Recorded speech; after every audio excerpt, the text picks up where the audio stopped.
What happens when your teammate becomes the hottest driver in NASCAR and you're still waiting for your moment? That's exactly the situation right now inside 23XI Racing. Because while Tyler Reddick is making history, Bubba Wallace just said what a lot of drivers would never say out loud. Let's start with Reddick, because this whole story only works if you understand just how insane his run has been. 5 wins, 9 races. That hasn't happened since Dale Earnhardt did it back in 1987. Let that sink in. Reddick isn't just winning. He's dominating. He's leading the standings, pulling away from the field.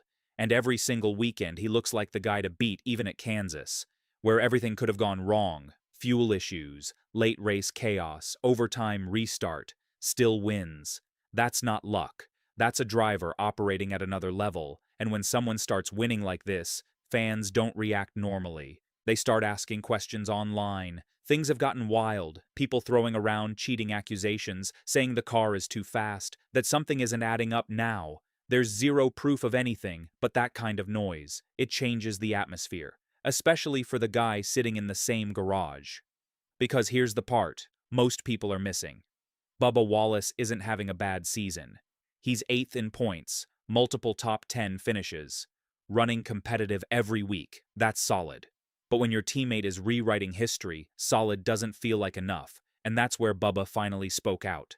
Not with anger, not with excuses, but with honesty.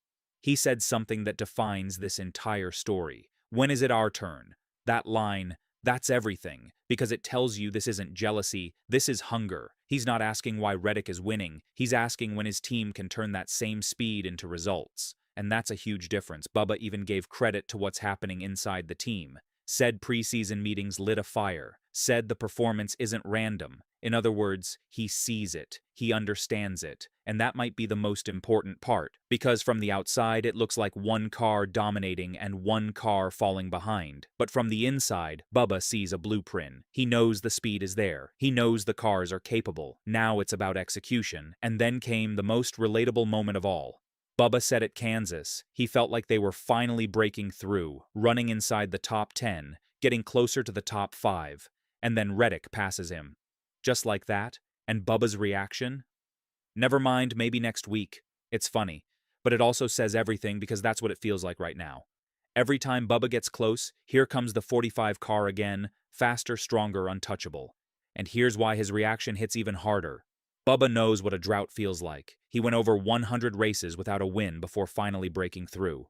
So when he talks about being close, that's not talk, that's experience.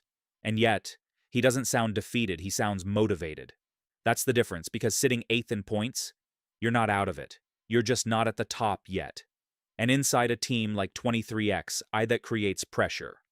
But not the bad kind. The kind that pushes everyone forward, because now the standard is clear. It's Tyler Reddick, and every driver in that garage knows it. So what happens next? For Reddick, it's simple. He's the favorite every week now. Anything less than a win feels like a surprise. For Bubba, the mission is different. Turn consistency into a breakthrough, turn top 10s into top 5s, and eventually into wins.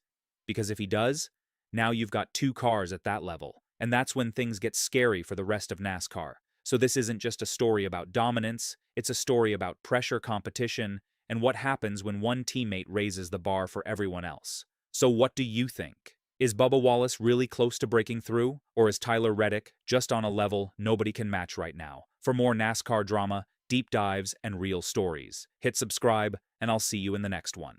Bubba Wallace just made one of the most controversial moves of the entire NASCAR season. And almost nobody is buying his excuse. Not the fans, not the analysts, not even his own team. And now, the driver he wrecked, Carson Hocevar, is speaking out. This just exploded into full NASCAR drama. Let's go back to Cookout 400 at Martinsville Speedway. Everything was normal, until it wasn't. Bubba Wallace was having a frustrating day, running mid-pack, nowhere near where he expected. Meanwhile, Hocevar was having a solid race. Top 15, clean driving, strong pace. Then came the restart. Hocevar made a bold move, went 3 wide into turn 1, clean pass, completely legal. But Wallace? He didn't like it at all. 1 lap later, he hits Hocevar, then again, until finally Hocevar spins. And the track turns into chaos. 12 cars wiped out, including big names like Daniel Suarez, Chris Buescher, Even Wallace's own teammate got caught in it. That's how big this wreck was. Wallace, out of the race, finished last. Hocevar, still finished 17th. That says everything. Right after the crash, Hocevar didn't hold back. He said, "I just tried not to run over him. Got destroyed. His team, even more direct, he lost his mind. That's not frustration, that's calling someone out." Wallace tried to explain it. He said, "I misjudged, didn't mean to turn him." But here's the problem. The replay tells a different story. Multiple hits. No backing off. It didn't look like a mistake. It looked intentional, and the NASCAR world noticed. Steve Letarte said he meant to hit him, just didn't mean to wreck him. Kyle Petty agreed. Clint Bowyer said live he was mad. Even Kevin Harvick admitted, yeah, that was frustration. And then Richard Petty dropped the hammer. He knocked the door out of him. But the most shocking part, the reaction from inside Wallace's team. His own spotter said, "Self-inflicted. That can't happen. It hurts." When your own team calls you out, that's serious.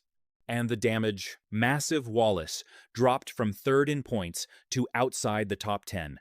Lost around 60-70 points. All because of one moment. That's how brutal NASCAR is. Now all eyes are on Bristol Motor Speedway, another short track, even more aggressive. Tempers run even hotter there. If this happens again, it could end his season. So now the big question, was it a mistake?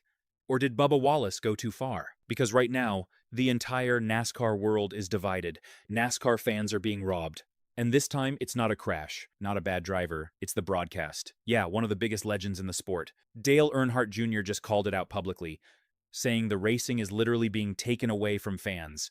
And when a name like that speaks, you know, something is seriously wrong.